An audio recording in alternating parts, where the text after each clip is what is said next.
Tracing the twists and turns in our family tree very often involves dusty vaults, dead ends, and false leads. But we all carry a key that can unlock a history long lost to us. It's our DNA. 12 New Zealanders have had their DNA tested, and that's going to help them to solve old family mysteries, uncover ancient forebears, and even find a fortune or two. Stay tuned for a fascinating ride. Hello, welcome to the lab. Now, one thing we're learning on this adventure is that a DNA test can reveal a lot about what our ancestors got up to.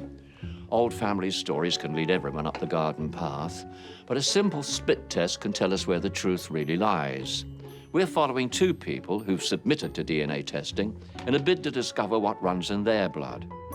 Newsreader Simon Dallow and 90s supermodel Kylie Bax have had their DNA tested, and Kylie is about to discover a link to a tribe that few people know exists.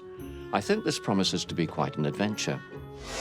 To be able to travel the world, meet new people, experience the things that I have was pretty overwhelming. I'm David Mendoza. I am your long-lost cousin. Suddenly, you are directly connected to an event that is major in history. Gas chamber, gas chamber. So many ancestors caught up in the Holocaust, clearly. The DNA analysis is complete, and we'll reveal all that shortly. But first, let's meet the man most people tune into at 6 o'clock to check all's well with the world. Simon Dallow is keen to know more about his roots, so let's see what he thinks he knows already. My family, we were pretty traditional, I guess. Mum and dad, and there were 4 kids. I was the second of 4. 2 boys, 2 girls, very evenly balanced. Dad's mum died when he was young, so we didn't know much about her, and it's only in the last 5 or 6 years that I've become aware a bit of her background. She was part Maori, part Jewish, and part Scottish. I'm thinking I'm going to find something unusual in there, because we get to this point where there seems to be this heritage, but then it just stops. I'm looking forward to finding something that needle in the haystack that is quite astounding. And welcome, Simon Dallow. Hello, Richard. How are you? Welcome to the Nerve Centre. Sit yourself down. Thank you very much. You'd rather be on this side of the bench. I very much would. Yes. Well, that's not gonna happen. Okay, now, in your family tree, there's 1 or 2, may I say, hiccups? That's kind of you. Well, tell me about them. Don't hold back. We discovered my father's mother. She was a Maxwell growing up. But I discovered as an adult that she wasn't a Maxwell by DNA. Her mother became pregnant to a younger Maori man. And in the spirit of the times, another man took her in and as his wife and raised my grandmother as his daughter. Okay. We can't be 100% certain, obviously without DNA evidence, that this is the trail, but everything leads to this conclusion, but it's not entirely. Well, let's hope that we might be able to clear up that little story for you. Right, we've got some of your results, and if we look at the screen over there, we'll be able to see them. So you have 66% British and Irish DNA, and we have evidence of your Maori ancestry with 7% East Asian and 5% Oceania markers. So it is proven. There's your confirmation. Oh, that's fantastic. Okay. 10% French-German in there. French-German? Yes. Well, we've kept a few big surprises up our sleeve, and once you're on your way, we'll reveal more of that when you're on your way. I want you to take this, keep it on your person 24/7. Okay. And I shall be in touch with you, maybe within 24 hours, to give you some instructions, or, go left, go right, something like that. I look forward to it. It's a great pleasure. Thank you so much Pleasure for is coming mine. in. Thank you, Richard. Goodbye, Simon. See you soon. Don't forget to close the door. Now, it's not going to be great news to Simon that his great-grandmother's secret liaison is adding branches to the family tree, but where it's about to lead him is going to provide quite a story. To learn more about his whakapapa, we're sending Simon overseas to Waiheke Island. I had absolutely no idea why we were going to Waiheke. So first stop, overseas, was completely out of the blue.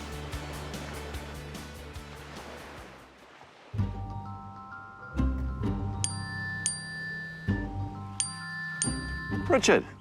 Well, hello, Simon. You should feel absolutely free to sample all Man o' War Bay has to offer. Because let's just say that it owes you. Man o' War Bay was once your family land. It belonged to your ancestor, Thomas Maxwell, who built ships there in the 1830s. Now, he was very popular with the locals, and he married the local chief's daughter, and her name was Nwewe. Their story's going to take you to Amsterdam, where cousins Joy and Louise will pick up the tale from there. Amsterdam? Oh, fantastic.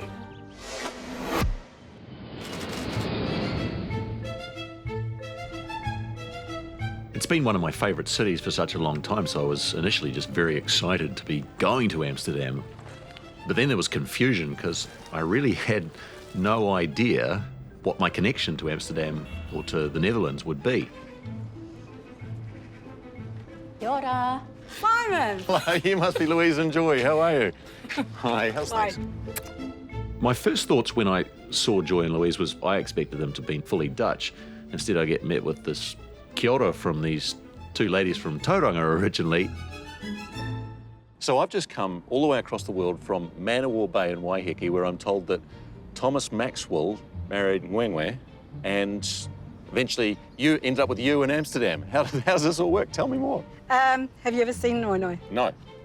This is Noinoi and her son James. So this is about what? That's around 1844. Okay. And she was Tara Tirarangi, Paramount Chief of Auckland's daughter, who married Thomas Maxwell. Okay. They lived on Waiheke Island at Man o' War Bay. Amazing. So that's how Man o' War Bay fits the picture. Take me back in. What year did Thomas arrive? 1826 is the earliest record. There was actually an account which I had been told about and I read, and it said that he was the first solo yachtsman that reached New Zealand. Now, whether that was true or not, he did build ships on Waiheke Island. He milled timber and he traded up and down the coast. He and one of his sons took one of his ships that he'd built and were taking it to be delivered to its new owner, and the ship was lost at sea. With one of his sons as well? And he. Okay. Oh. And that's 1842-ish? 1842. Yeah. And so how do we get down to you and to me? Having researched your family and ours, I can see very clearly that so many of them intermarried. Your DNA cousins are my DNA cousins and Louise's DNA cousins. Opening up a whole lot more doors of discovery. A fascinating thing, DNA. Finding out more about the Maori ancestry that Joy and Louise told me about, and the connection to Tara Te Irirangi, the paramount chief of the South Auckland area, was completely out of left field. It was incredibly surprising to add another waka to my whakapapa portfolio. Welcome back to the DNA HQ. Our DNA can map out where our ancestors came from, whether it's a few generations back or thousands of years ago. It shows us where they traveled, and for my next guest, it reveals where she might travel. 90s supermodel Kylie Bax has decided to take a test to see what mysteries lie in her past. She knows bits and pieces of Irish ancestors battling alongside kings, but there's always more to learn, so let's see how much Kylie knows, shall we? I was born in Thames, and that's where I spent most of my life, my early life in Thames. And I went overseas, travelled the world, and came back, and I live in Cambridge. So yeah, it's pretty much Thames Valley Coromandel girl. If I was to choose a city, I'd go back to New York. All my friends are there, and I think it's a big part of me, that city. My mum's mother was Scottish, and my dad's side is Dutch. And the funniest thing is that my favourite chocolate is Cadbury's chocolate, and I eat it all every day. And we are related to the Cadbury family, which I was thrilled about because I was thinking maybe they, I have a little piece of a factory somewhere and they can give me candy for the rest of my life for free. So the Cadbury family is in there somewhere, whether it's on my dad's side or my mum's, I'm not sure. Then I heard I was related to Sarah Ferguson somehow, but I don't know about that either, so. Kylie, come in, you glamorous creature. Welcome to the DNA Detectives and the Incident Room. Now, you've travelled extensively. Your career's taken you to lots of glamorous places already in your life. New York City was your first stop as a youngster, wasn't it? Yes, it was. New York was my home away from home. I felt really warm and welcomed there. I mean, I arrived in the middle of the night with these steam coming out of the ground, and I thought that was only in movies back then when I was a kid. That's marvellous, isn't it? Don't you expect to hear jazz music when you see it? I couldn't believe it. Where had I come to? And, but it was the people that grabbed me. I worked with all these wonderful, amazing, creative people. How delightful. And now you're a businesswoman. I am. What are you doing? I'm actually involved in horses. I love horses. Do you? Do horses love you? They generally do. It's essential, isn't it? Don't you think? Yes, it is. You have a connection with the Glynis family and a king of Ulster or something. Could you explain that? Well, this is a hand-me-down story from my mum. Okay. The king of Ulster, there was a race, a canoe race or a boat race. Whoever touched the island first would become the king. And one of my great-great-great-grand, I don't know how many great-grandfathers, he decided he'd chop his hand off and throw it onto the island. And that way he would be the first to touch the island and he became king. So the flag was the red hand. Of course it is. Of course it is. It all falls into place now. Right, we have some of your results in, and we're going to take a look at those right now. Okay. Well, there's a couple of tiny surprises there. You're largely of British and Irish stock, as you well know. But there's 5% French-German DNA in the mix. And we have a story about that for you a bit later on. So, you know, not going to give it to you all at once. No, we'll keep you on tenterhooks. You'll also have 4% Scandinavian. Interesting. It's about all the information that we actually have for now. But we'll give a bit more later on, and we'll catch up with you. We want you to take this, the Devil's Device, and we'll keep in touch with you during your journey. Any ideas where you might be going? I have no clue. I'm excited, though. I don't blame you, actually. Thank you so much for coming in. It's been a great pleasure. Lovely. Likewise. Au revoir. Now, Kylie's about to get a bite of the Big Apple, but her DNA adventure has a very chilly beginning, as her first stop is in Iceland. Well, leaving New Zealand to go and become a model was obviously a big challenge in itself, to just actually get up and go and leave New Zealand back then. Oh, hi, Richard. Morning, Kylie. Your DNA shows markers from the Yakut tribe who once ruled the icy plains of Siberia. Okay, I'm listening. I'm interested now. Now, there's very few Yakutians left, and Iceland is home to Alejandra, a passionate protector of their culture. Now, she's going to give you a crash course in all things Yakut. Wow. Thanks, Richard.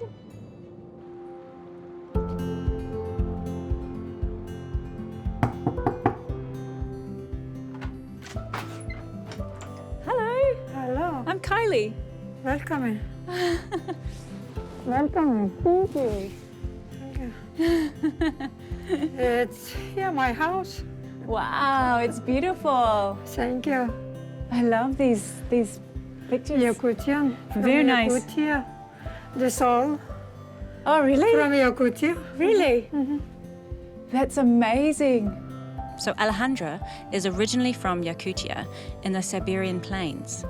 And although she's lived in Iceland for the last 50 years, she stayed faithful to the Yakut culture. This is Yakutia. Oh, wow. It's here. Oh, my goodness.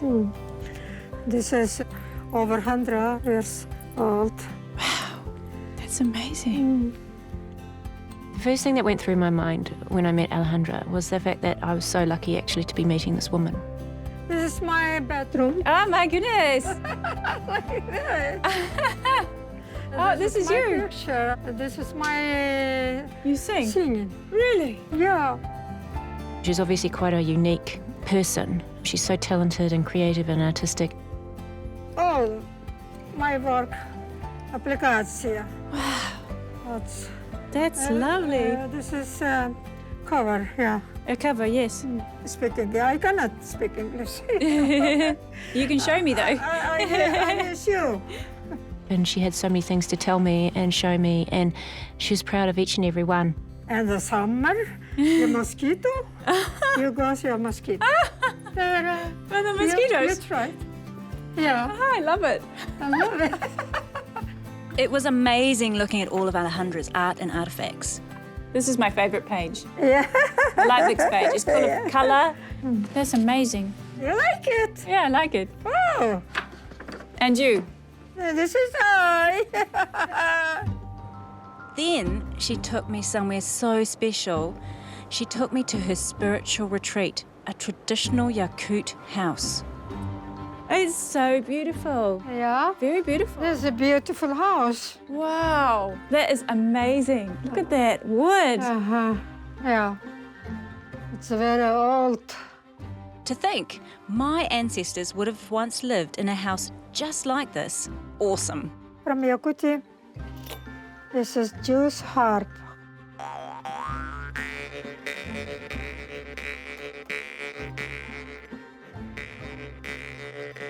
The biggest vibe that I got from Alejandra was her passion.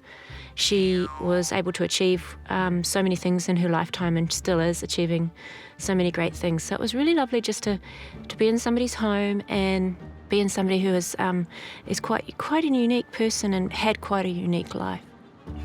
I don't know what I'm doing. Sarah! Woohoo! News anchorman and legal pundit Simon Dallow is in the Netherlands, where his DNA cousins have delivered quite a revelation. This is Nonoe and her son James. She was Tara Tirarangi, Paramount Chief of Auckland's daughter. Right, okay. Yeah. But the stories of Simon's ancestors in Amsterdam are just getting started.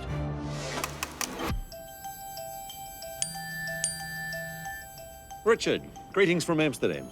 All right, Simon. Your DNA test has revealed 2% Ashkenazi Jewish markers, so head to the city archive, where your DNA relative Miriam is about to help you connect all the dots in your Jewish family tree. Hello. Hey, Simon. Are you Miriam? Yes. Hello, Miriam. Casey. Nice to meet you. Casing? Yes. Ah, hello. So, Miriam, you're a Keesing, and I know that I have Keesings in my family tree. What can you tell me? Well, I've actually written it down a bit, what I know. And the funny thing is that the first guy that we can trace it back to here in Amsterdam was called Simon. Oh, really? Simon Keesing? He says he's from Amsterdam. So I have genuine Dutch relatives, genuine Amsterdam history. Absolutely, yes. Because all the girls that they married, they were also born in Holland. Oh, wow. Where does your family intersect with mine? Well, that would be my grandfather's grandfather, Israel. He was a brother of Hertog Henry, who went to New Zealand. So their parents were our common ancestors. Yes. Tobias. Yeah. And Clara. Tobias and Clara. Yeah. What period is that? They got married in 1781. Hey, so we're only 235 odd years separated. Yeah.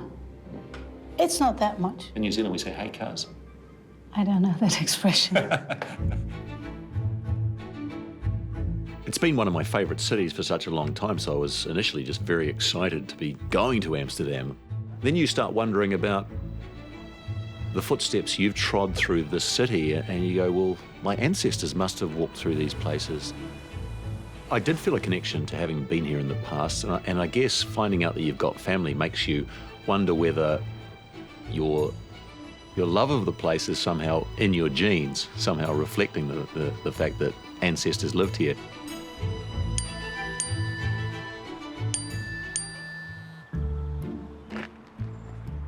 Richard, nice to hear from you. Simon, while your Jewish family tree is growing, there's a very dark side to Jewish history in this area.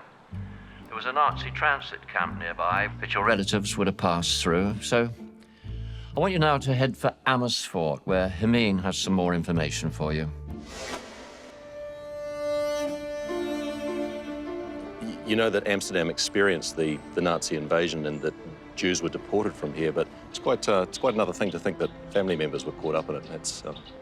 That's quite new.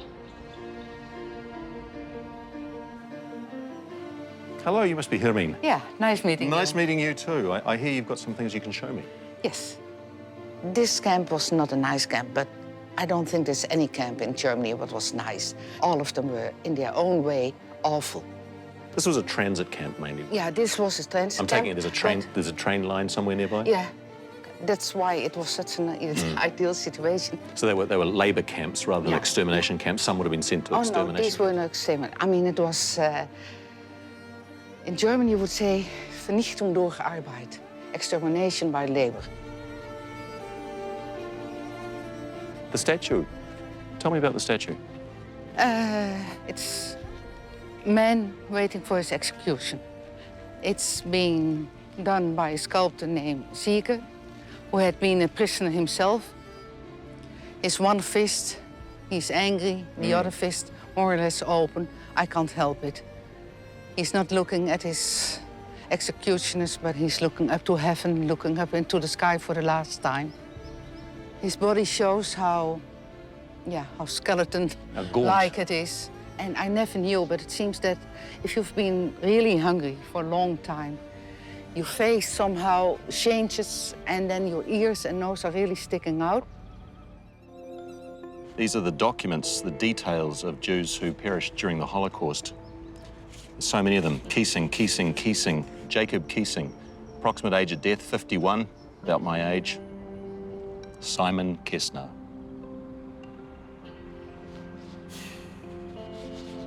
Place of birth, Amsterdam, Amsterdam, Amsterdam, Amsterdam, Amsterdam, Amsterdam, Antwerp in Belgium, Amsterdam, Amsterdam.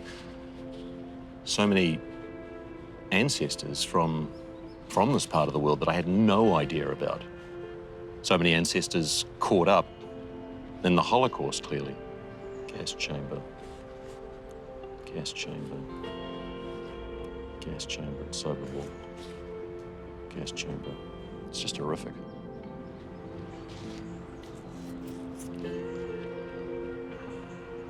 As a New Zealander, being in a new country, you feel so insulated from these things, and I guess that's a sense that so many people have. These things happen far away, distant in time, so they don't really impact on you until you have a direct connection.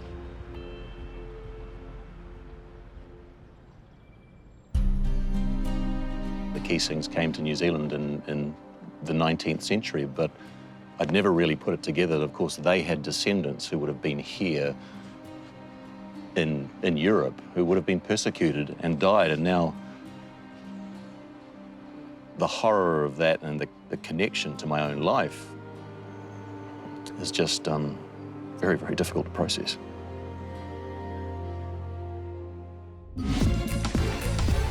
It's so beautiful. Yeah. Very beautiful. It's a beautiful house. Supermodel Kylie Bax has been in Iceland learning about the Yakut culture that forms part of her DNA history. Good morning, Kylie. The Yakut were horse herders from the Siberian plains, and as an equine fan, you're going to be fascinated to know that they have their own unique breed, and it's a very close cousin to the Icelandic horse. Now, guess who you're going to meet next? I know where we're going. That's cool. I'm happy with that. Yeah. So the Vikings, they brought in these horses. They would have been Yakutian horses.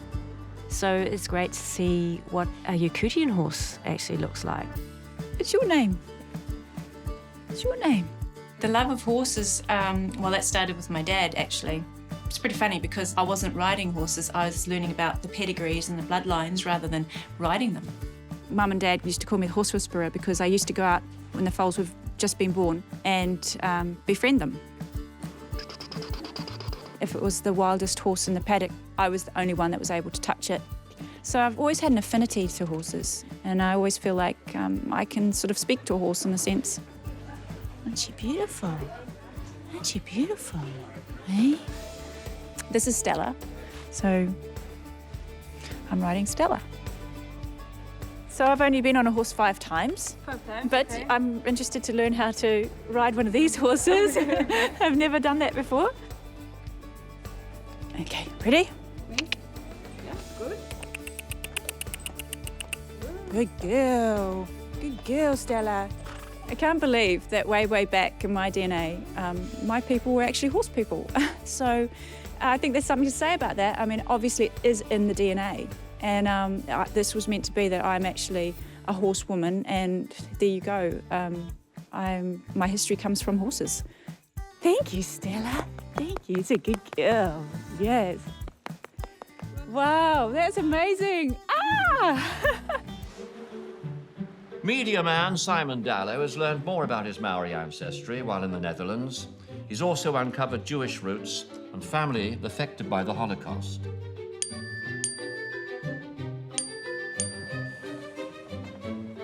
Oh, hello, Richard. Ever heard of Daniel Mendoza? Not off the bat, no. He was your first cousin 7 times removed, and Daniel was a prize fighter with a record 27 straight undefeated fights.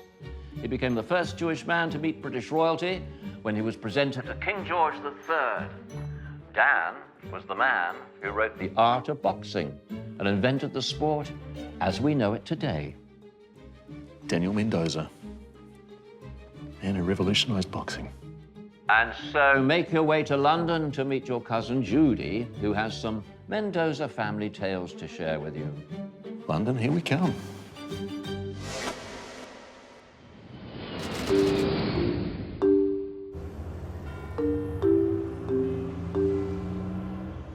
I've only just found out that I'm descended from Daniel Mendoza, and I've learned a little bit about his exploits, but you can tell me more?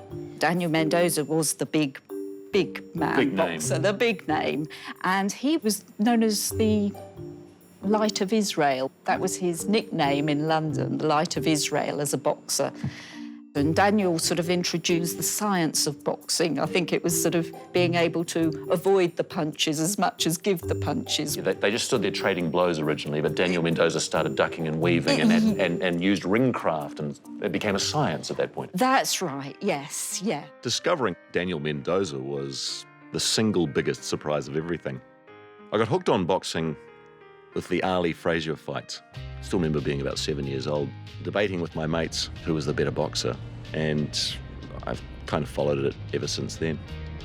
What I found basically was that Mendoza comes up in my family tree several times because Portuguese Jews, families were very big and they intermarried. A rough and tumble time in the East End of London. Were they putting on show matches? Yeah, they were. It's quite theatrical. I suppose it became theatre, didn't it? And so there were all the Victorian East End crowds. Aristocrats were watching it. Also royalty, because Daniel Mendoza, I was reading, he met the king. First Jew to meet the king. That's right, exactly. Yeah, which was a big thing then, wasn't it? The younger brothers boxed as well. One of them got caught pickpocketing. A couple of my lot were picked up like that, and 4 Mendozas were too. And ended up on convict ships. So they were transported to the colonies? They were transported to the colonies out in Australia. No stories of princes and princesses, pickpockets and prostitutes instead? Yeah, I think so, probably. Yeah. Former supermodel Kylie Bax got quite a kick out of learning about her Yakut ancestry, and now she's hitting the Quaker trail, which is taking her to Reading, Pennsylvania.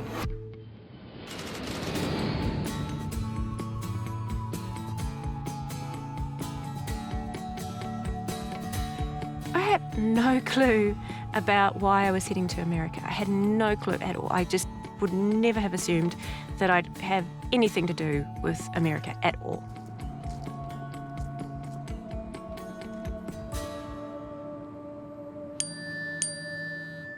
Oh, hi, Richard. Good morning, Kylie. Believe it or not, it's the Cadbury family that takes you to America. Oh, super. Now, you may have wondered, whether you could claim a chocolate factory off them or not. Well, we've done the maths, and if this block was, say, the size of a house, you'd be entitled to about,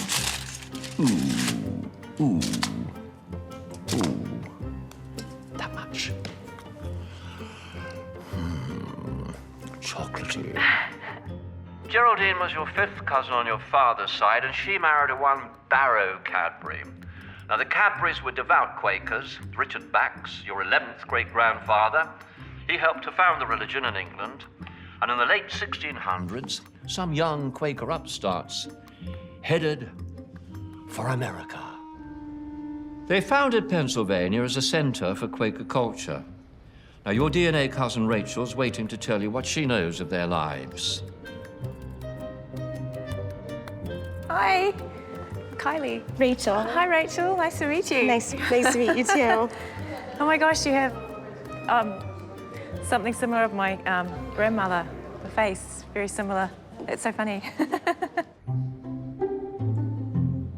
My grandmother is on my dad's side. That's my dad's mum. And I know that that side is the Quaker side because we had a big history book that had a family tree of Quaker written on it. I believe on my father's side there are Quakers, and they lived in Pennsylvania. And I'm assuming they came here if they're Quakers to be able to practice their religion freely. Yeah, it's a Quaker state, right? Yeah. Yeah. I really don't know much about what it is or anything about that side, which was my grandmother's side. Okay, so they would just meet in houses or like gathering places, and they didn't believe in having like a minister, like everyone. They were also kind of pretty progressive because they allowed women to get up and speak too. Wow, they were really quite progressive. I didn't realize that. Meeting Rachel was wonderful. First thing when I saw her, she just reminded me, her face shape and her smile and her expressions reminded me of my grandmother. And I even showed her a picture of my grandmother just because I wanted to show her how similar they actually look. Did you find anything else that's like a little bit interesting or scandalous? My great-grandfather, he's kind of a colorful guy. He came in with circus. He was a strong man. No way. Yeah, so he said that Wallace Simpson was his cousin. Wallace Simpson, like from... Yes. Really? Supposedly, yes. And the one that married the king that abdicated to marry her. That's what he says. We have the letters back and forth where he's writing this woman with this name that would be correct, but we're not really sure. But yeah, he always said that was his cousin. He's got it written in the Bible, the family Bible and everything, Really? the family tree. Yep. But we're not, like I said, who knows? Scandal in the family. Yeah. I heard rumours in the family of royal connections, Sarah Ferguson for one. Now the mention of Wallace Simpson in the family. I suppose she isn't royalty, but pretty close for me. Not bad for a girl from Thames. I don't know what I'm doing. Supermodel Kylie Bax's DNA has taken her from Iceland to America, and now it's reconnecting her to her favourite city.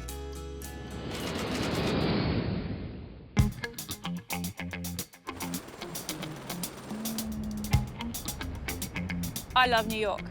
I love the people, I love the city. I'm from New Zealand, but New York is my home away from home. That's very dear to me, you know. I want to cry about it because it's just so important to me, New York. New York's my city.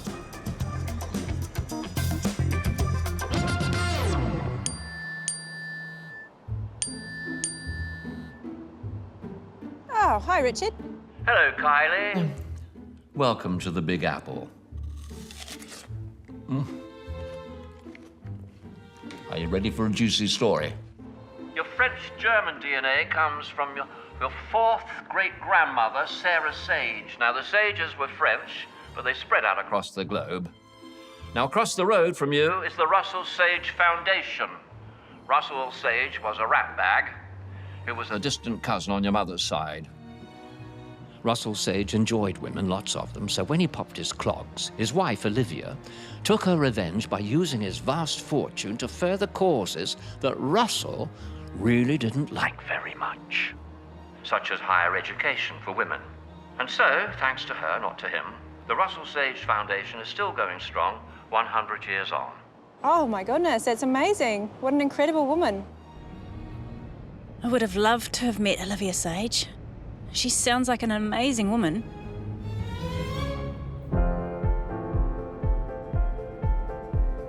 I think the modelling industry actually made me more insecure about probably myself. To be in the modelling industry, you actually have to be successful in the modelling industry, you actually have to be very, very strong-willed and have a kind of a coat of armour from what you hear about yourself through others, and yeah, I do think I have a coat of armour, maybe too much so, and but anyway. I'm always a bit nervous about who I'm going to meet. It's part of my DNA, and it is what makes me who I am today. I think I get really nervous meeting people that I don't know and family members that I have never met before, and I think that's just normal. But it's exciting too, because I'm such a people person, and I do like meeting new people, and I like knowing things about them. So it's yeah, it's an exhilarating feeling actually. It's quite exhilarating. Simon Dallow's DNA odyssey is following his Jewish line from New Zealand to Holland and to London. Daniel Mendoza was the big man boxer, the big name, and he was known as the Light of Israel. That was his nickname in London, the Light of Israel as a boxer. And now Simon's in Spain to meet his DNA cousin, David Mendoza, to flesh out his family tree.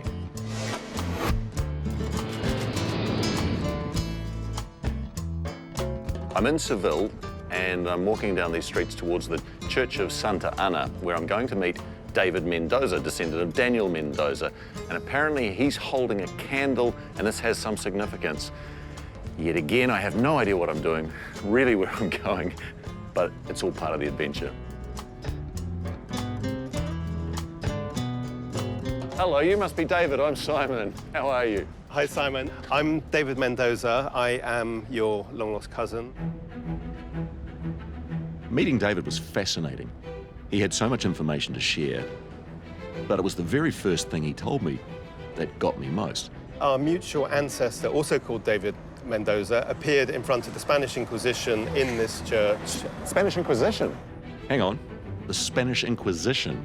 Again, something that, you know, I've loved the study of history, but the Spanish Inquisition is notorious. This church is the last known location of our family in Spain. Oh. Our ancestor, David de Mendoza, was here, we know, on the 21st of December, 1698. We think he was arrested by the Spanish Inquisition, where he was reconciled for the crime of heresy. He was alleged to have been a Judaizer, secretly practicing Judaism. Because it was a Catholic country, only Catholicism was allowed, and not to practice Catholicism was crime both against the church and against the state. Okay. Yes. What reconciled means is you say that you don't believe what they accused you of believing, and you appear in front of them with a candle. That's why I'm holding the candle. You apologize, and you light a candle, and some prayers are said. And if you get caught twice, you have a problem, and if you get caught 3 times, you get burnt alive. Okay, so you get caught twice, you get out of town. Indeed. At Santa Ana Church, our ancestor, David Mendoza, had gone before the Spanish Inquisition. And everybody who loves and studies history knows about the Spanish Inquisition. And to think that someone had been there with their life in the hands of the Spanish Inquisitors was a sense of great connection to a momentous occasion in history. It's possible that you and I are the first descendants here in 300 and something years. I love the fact that you can be in a place and suddenly you are directly connected and mentally transported back to an event that is major in history. David's gone back and looked at the original records of the Inquisition. And it takes the whole understanding of history to another level. It puts flesh on the bones of the family tree.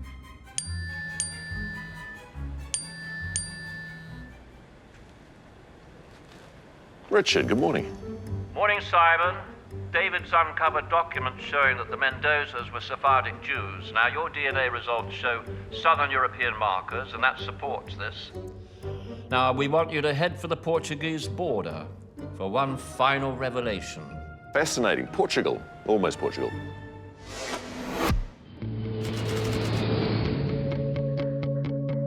This is a part of the world I really like a lot, particularly Portugal. It's the end of the road. To go there, you have to want to go there because it's not on the way to anywhere else. And in many ways, Portugal is so much more charming because it's like that. It's not sort of in the middle of the tourist trade and the tourist traffic.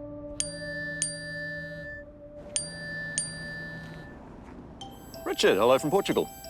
As you know, Simon, in the time of the Inquisition, Jewish people were only permitted to do certain jobs as they were very much second-class citizens. Now, your family turned to the black market, ferrying supplies across the river and allowing other Jews to survive under the radar in this, a very Catholic land. It seems like there's some sort of criminal connection in the family because we've heard about smugglers or black marketeers. But during these times, Jews were, if not heavily persecuted, they were certainly picked upon, and they weren't allowed to engage in a whole lot of activities, weren't allowed certain jobs. And it's quite possible that black marketeer simply meant trading under the radar, underground trading, if you like, in order to survive. That's probably the most likely explanation. The process of discovering who you are and where you come from is fascinating. It's quite mind-blowing that you can go back centuries, 400, 500 years and more, through documentation. And now with DNA, you can confirm it. It's quite remarkable going to all these places that you find you have a connection to. These people had names and backgrounds that I know so very little about.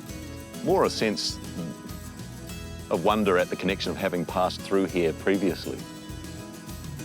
And then thinking, hey, you go back another 600, 700 years and so were the rallies. Our DNA contains tiny hints that tell us how our forebears traveled. It shows us where to look, to uncover traces of their lives and the stories we find to help bring them back to life. I wonder who's going to be brave enough to take the test next week. Why don't you join me to find out?